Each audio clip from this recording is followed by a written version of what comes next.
In this demonstration, I was given a Google Forced Copy link on a Blend assignment, which will create my own copy of my teacher's document.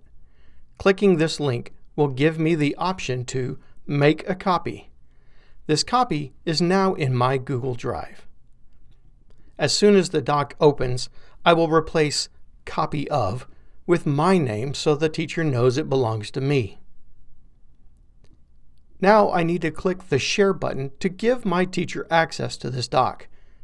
The first thing I will do is click Copy Link. I will use this in a later step.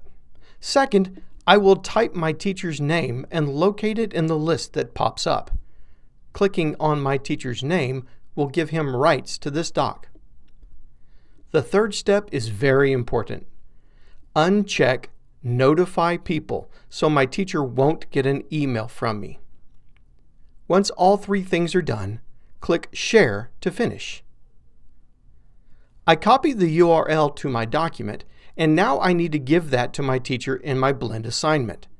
Click the blue Start Assignment button and then find the website URL box at the bottom of the page. Click inside the box and paste the URL there.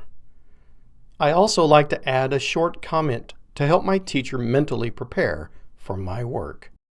After a short celebration, I will see a confirmation that I submitted the assignment.